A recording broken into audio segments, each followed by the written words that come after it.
What's up guys, I'm Adam from Shock Horror, and when I'm not reviewing Columbo, which seems to be how I spend all of my time nowadays, I'm watching other TV shows like The Traitors. So if anyone is unfamiliar with The Traitors is like a social deduction game show, reality TV show. That was originally, there was like a Dutch version, that was the original version, and there is an American version, there's an Australian version, probably more international versions, there's going to be an Irish version. The only one that I've actually watched is the UK version. So the UK version just finished its third series as of last Friday. At the time I'm recording this, I don't know when I'm going to finish editing it and put it out there. So while it's fresh in my mind, I'm going to do a quick tier list ranking of all the players from the Traitors. I don't know who this video is for, because anyone who watches the Traitors probably isn't going to find this and watch this. Anyone who watches my channel probably didn't watch the Traitors. But you know what? Fuck it. I'm doing it for myself. I'm doing it for A number one. Okay, so first up is Freddy. Young Freddy. What can we say about Freddy? I like Freddy generally. Seemed like a pretty nice guy. And he was a solid enough player most of the time. He had the iconic shower moment, which was great. He had the iconic cartwheeling down the fucking hallway for no reason moment. Some things working against Freddy is that he was a dreadful traitor. One of the worst ever. But he also, it wasn't his fault. He was a deer in headlights. He was getting thrown under the bus at the end of the series when he was basically forcibly recruited to be a traitor. And he was just extraordinarily bad at it. But that was also very entertaining. So I could put Freddy probably almost about a B tier. Except that Freddy doesn't know what Columbo is, so he goes in F tier. Lisa the priest. Father Lisa. I think Lisa was fine. I don't really remember her doing all that much, to be honest. The only thing that was kind of really memorable about her was that she was a priest. And I don't know what it was she was trying to achieve by keeping that a secret. I guess maybe it would have made her suspicious. People would have thought, okay, well, she's a priest, so they'll probably make a priest a traitor, and they might have banished her early on. So maybe that was the logic. I mean, again, I like Lisa, but not much really stands out other than she's a priest. So for now, we'll put her in C tier. Maybe we'll have to bump that up a little later on. We'll see when we get to the end of the list. All right, up next is Kaz. My goat, Kaz. He's going to A tier, all right? What a nice guy. Possibly the nicest guy ever on the Traitors. Too nice for his own good because it made people suspicious of him. Maybe he should go down to B because he didn't last that long, and I suppose he never had really many iconic moments during the brief time that he was in the game, except for when he was banished and he did an epic troll on everyone by briefly pretending to be a traitor before revealing himself to be a faithful. But I don't know, it's Kaz. I mean, you gotta love him, so I'll keep him there for now. Again, maybe I'll come back to that. Olivia. Okay, alright, so first off with Olivia, some genuine props need to be given here, okay? A lot of respect. So Olivia lost one of her eyes when she was very young, not unlike Peter Falk, tying it back to Columbo naturally, like I always gotta do. So she had a glass eye, which gave her like kind of a cross-eyed look because only one of the eyes could move. So I think to go on like such a popular national television show like The Traitors, already just with that, with like looking cross-eyed, it is what it is. I think that is pretty brave because I'm sure that's going to draw in a lot of comments, a lot of negative comments. I'm not making negative comments about it, but people will make jokes and stuff and be mean, and I think that's brave. But then she goes beyond that because when she goes on the after show, Traitors Uncloaked, she takes the fucking thing out and she's just sitting there with one eye, and she doesn't put the glass eye in, she doesn't cover it with an eye patch or sunglasses or anything. She's just sitting there with like no eye in one of her sockets. And I honestly think that is really cool, and that takes really a genuine amount of balls. I have a lot of genuine respect for Livy for doing that, for, you know, disability representation or something, being unflinching in that she's like, yeah, I have no eye. Fucking deal with it. Look me in the eye and deal with it. That's honestly genuinely pretty cool of Livy. That being said, she was a dog shit player and she's still going straight to F tier.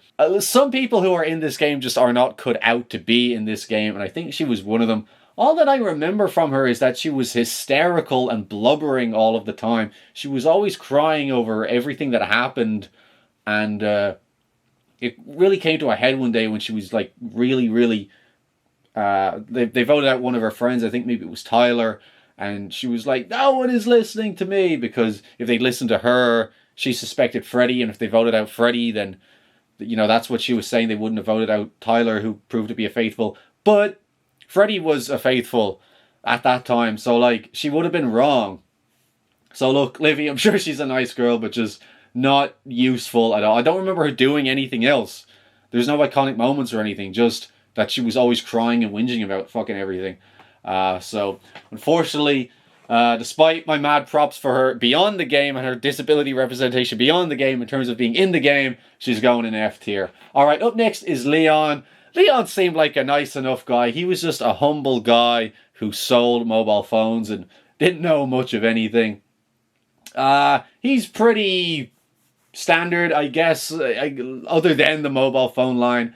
Not really a lot stands out to me about him. The most memorable thing with Leon was near the end of his arc when he got put in like this death match and then he was buried underground and everything. And I think he had some sort of mental break when he was in that coffin. And when he came out, he just seemed like to think like the game was real and people were like really out to get him.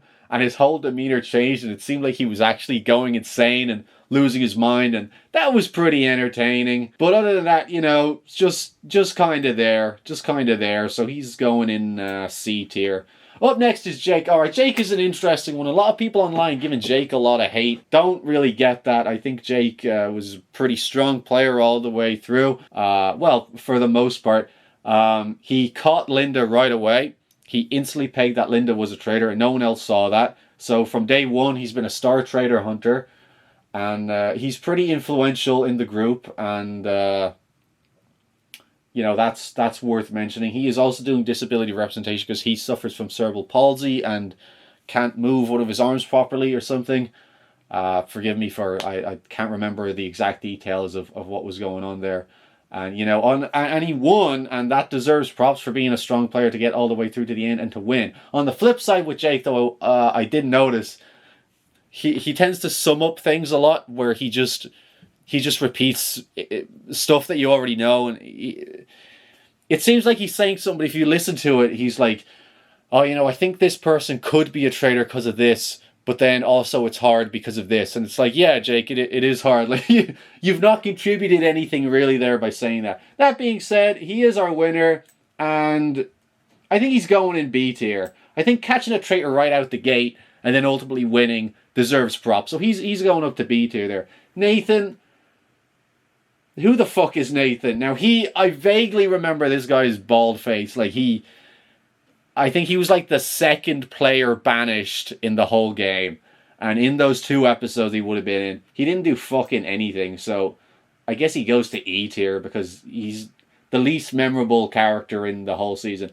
Alex is up next. Alex seemed like a really nice guy. He seemed one of the more genuinely decent people in there. But he also didn't really do anything either and was just kind of there. So is B too high? I'm not sure, but he's a B tier for me. Mina, the GOAT, instantly straight to S tier.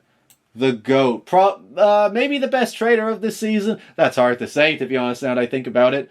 But Mina is going to S tier. Mina was a traitor. She played a brilliant game all the way through. She made one fatal error, which was recruiting and trusting Charlotte to be a fellow traitor, and ultimately doing as traitors do. Charlotte did betray her and kind of throw her under the bus. But other than that, she was fantastic as a player.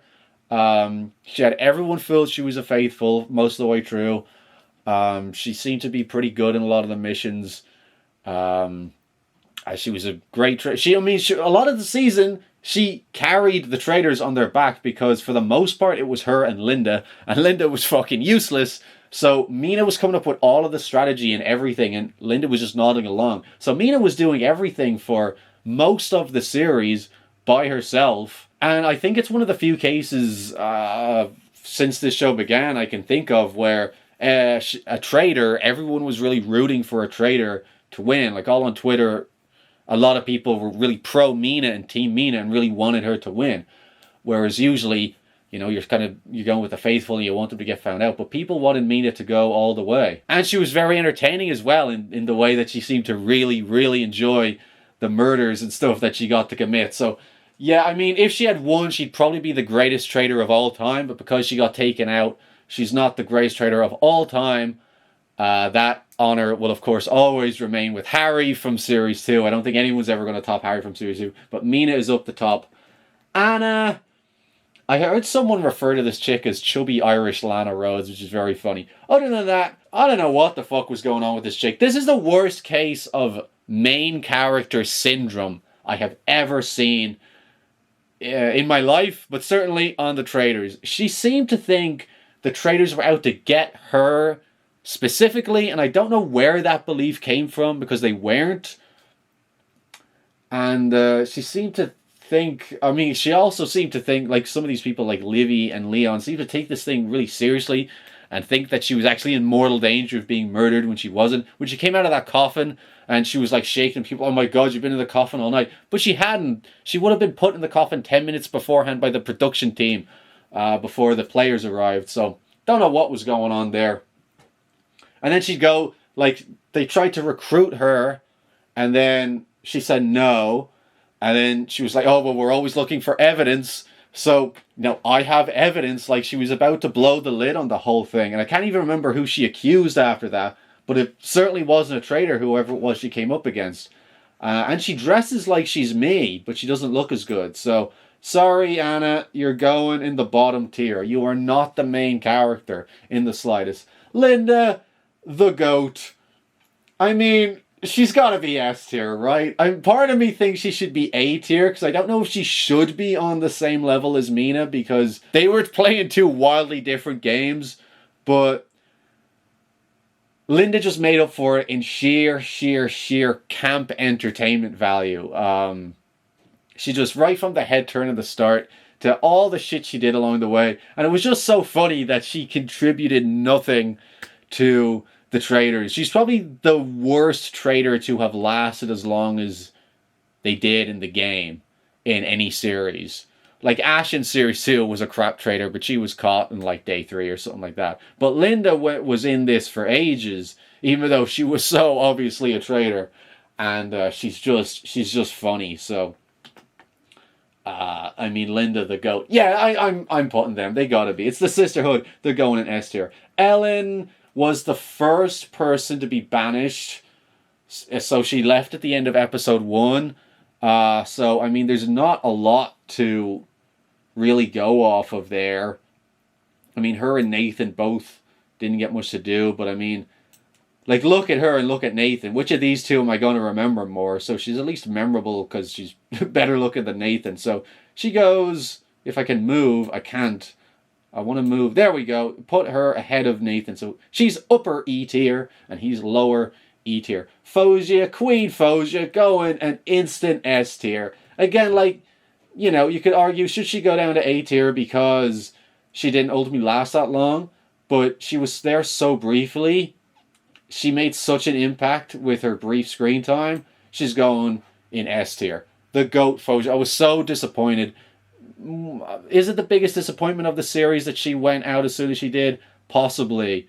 But everything from being selfless enough to get off that train to the plea she made to get back into the game, where she told them, remember, I was selfless, let me back in the game. Right, coming to Kaz's defense right out at the first round table, not being afraid to speak her mind and to tell others to shut the fuck down. When Tyler went out and he said, I'm a faithful, everyone was gutted, she just went, what can you do? Because she knew it was a game. She wasn't taking it too seriously. And, of course, all leading to the final. Well, of course, her rivalry with Linda. She pegged Linda right away as a traitor. And they just fucking hated each other on sight. It was like Tom Cruise and Henry Cavill in Mission Impossible 6. I nearly said 5, but it was in 6.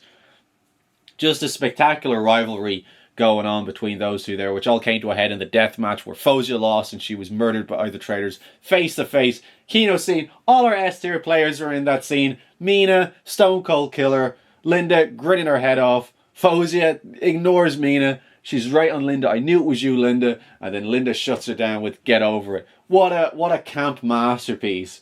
I wish she lasted longer, but she was too base for her own good, which is common. Okay, Charlotte. Now this is a controversial one. A lot of people turn on Charlotte when Charlotte turned on everyone else.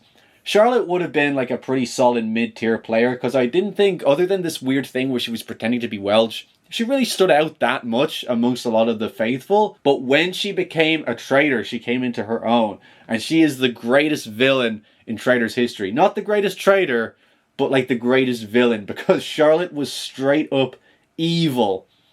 I mean, outmaneuvering Mina was one thing. Then the Machiavellian manipulating and throwing Harry under the bus, or sorry, Freddie under the bus, was another thing. But then the final confrontation where Frankie discovered Charlotte was a traitor and Charlotte was just enjoying it and being like sadistic was an incredible scene coming right at the end of the series there. So I think Charlotte is a goated traitor. Is she going in S tier though? Or is she going in A tier? Because she wasn't that memorable for most of the series.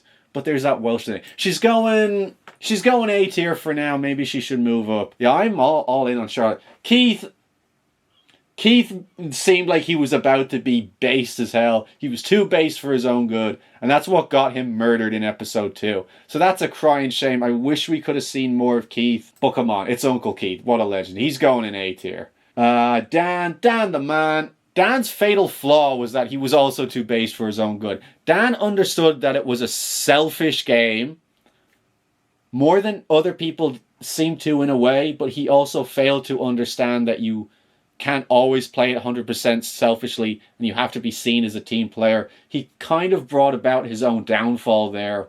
God, the upper tiers are getting stacked, but I mean, and he rolled his eyes at Joe.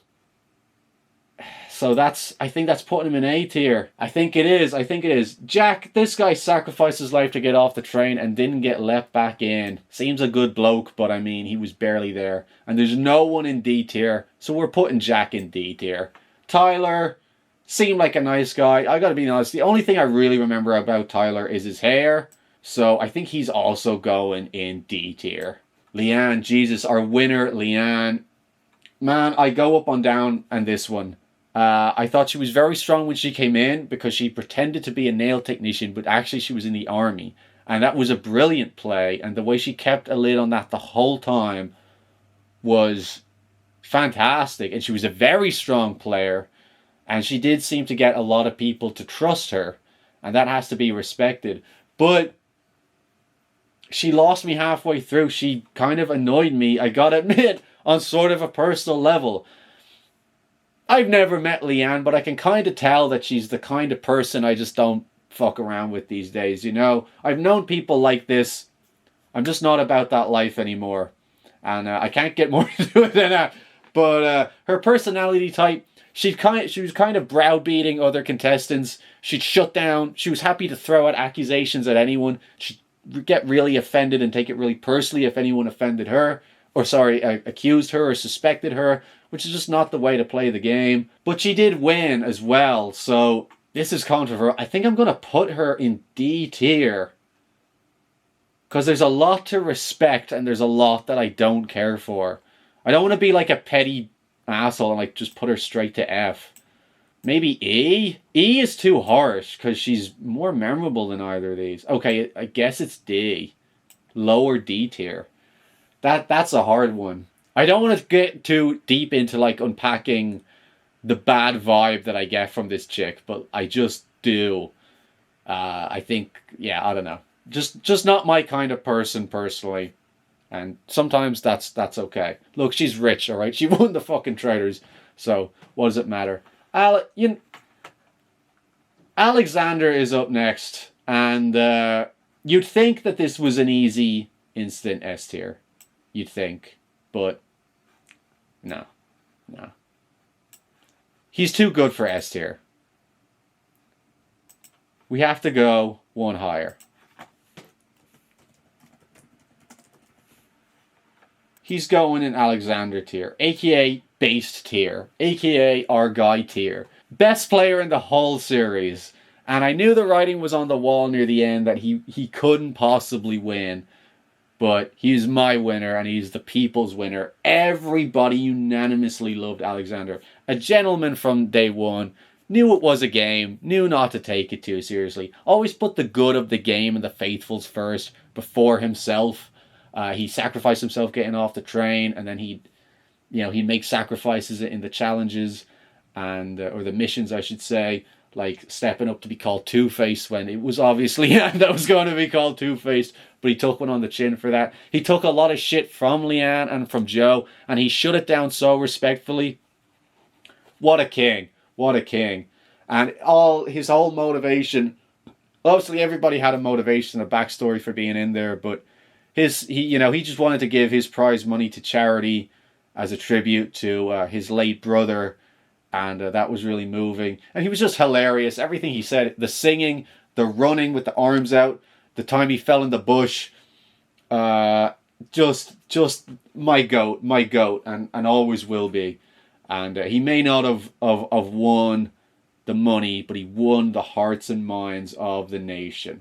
Okay, Armani is next. Can I scroll this? Okay. I mean, Armani's very memorable, but mostly because she was too damn gobby to be a traitor. And she did get caught pretty early on. I mean, the feedback she gave was pretty funny. So, and she's probably a bit more notable than these guys in D tier. So she's probably a C tier, I think. I don't have many strong thoughts on that. The feedback was probably her best moment. Now, while we're at it, we're going to skip ahead for you, and we're going to also rank Maya, because Maya is her sister. Other than maybe being instrumental in Armani getting caught as a traitor, was Maya admitting that she thought Armani had changed. Other than that, I don't really remember much that this chick did at all. So she's going D tier, I think, one less than Armani. All right, we've got... Alright, let's go from reverse. So let's start with Yin. Yin, I think, could be an almost instant S tier. And I think she would have been S tier if she didn't get murdered in the first episode, which was maybe her own fault because she made herself a bit too prominent and put a target on her back. So she's going reluctantly to A tier. But my God, were we deprived. So when I said Fozia leaving was the biggest disappointment, the other biggest disappointment that would be Yin. So one of those is the number one biggest disappointment of the series.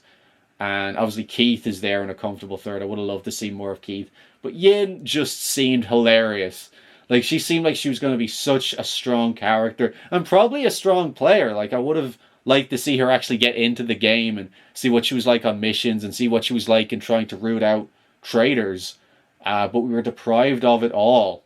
So that is a shame. Maybe I should move fucking Mina and Linda down a tier because they murdered Yin.